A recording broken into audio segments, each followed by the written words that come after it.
जी काही सोसायटी असेल ती सुद्धा माझ्या हातामध्ये, पंतप्रधान पण मीच, हे पण मीच, ते पण मीच, हा जो मीपणा यांच्या अंगात भिनलेला अहमपणा, या अहमपणाचा फुगा तुम्ही जे आता म्हणालात ना, गुलालात नाहून निघायचंय, तो गुलाल असा तसा नाही, या अहमपणाचा फुगा फोडून जो विजय मिळणार आहे त्या विजयाच्या गुलालात आपल्याला नाहून निघायचं.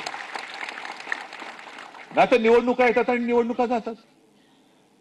आता सुद्धा जे बिहारमध्ये घडलं, हे जे काही टीव्हीवरती आपण बघत होतो प्रचाराचे सगळे दृश्य, कोणाच्या सभेला किती गर्दी उसळते उत्स्फूर्तपणाने, आता सुद्धा तुम्ही सगळे आलेले आहेत.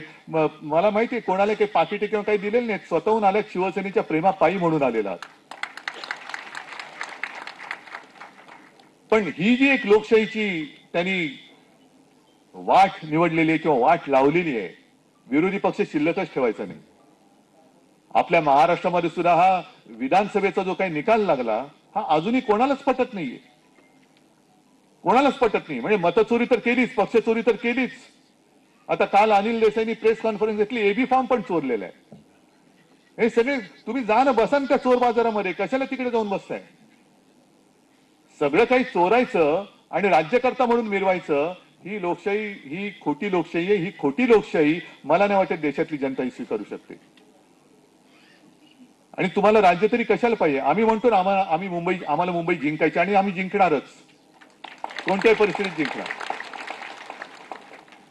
आणि मग का ना, तुम्ही 25-30 वर्ष मुंबईकरांनी मुंबई शिवसेनेच्या हाती दिली, काही काळ आधी भाजपा सुद्धा आपल्या सोबत होतीच. पण 25 वर्षात आपण काय काम केलं, आपण जे काम केलं त्याचा पाढा वाचू, आणि ते म्हणजे आम्ही मिळवून दाखवलं आणि यांनी घालवून दाखवलं.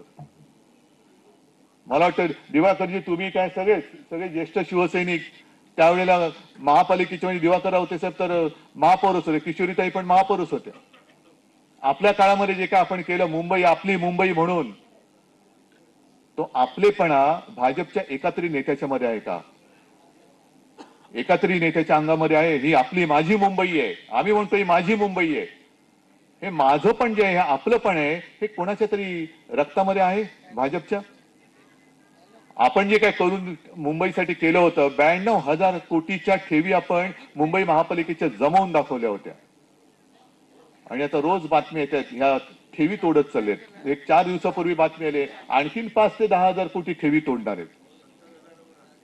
बरं, ह्या ठेवी तर तोडल्याच, पण आणखीन भयानक गोष्ट म्हणजे 2,30,000 कोटीची देणी यांनी करून ठेवलेली आहेत मुंबईच्या डोक्यावरती. कोण भरणारी? कुठून आणणारी? का जीव जळतो? का आपण जाऊ शकत नाही भाजप बरोबर? मिंदे गेला, हा गेला, तो गेला, आम्ही पण जाऊ शकतो? नाही जाऊ शकत.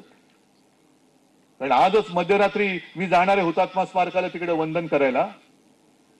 कारण तो संयुक्त महाराष्ट्राचा जो काही काळ होता, तुमच्यापैकी अनेक जण त्याही लढ्यामध्ये उतरलेले असतील किंवा तो लढा तुम्ही प्रत्यक्ष पाहिला असाल.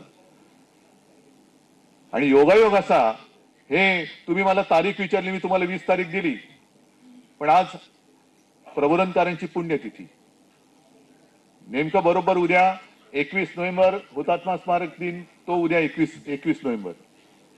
म्हणजे जो माणूस संयुक्त महाराष्ट्राच्या लढ्यामध्ये पहिल्या 5मध्ये होता, ते माझे आजोबा.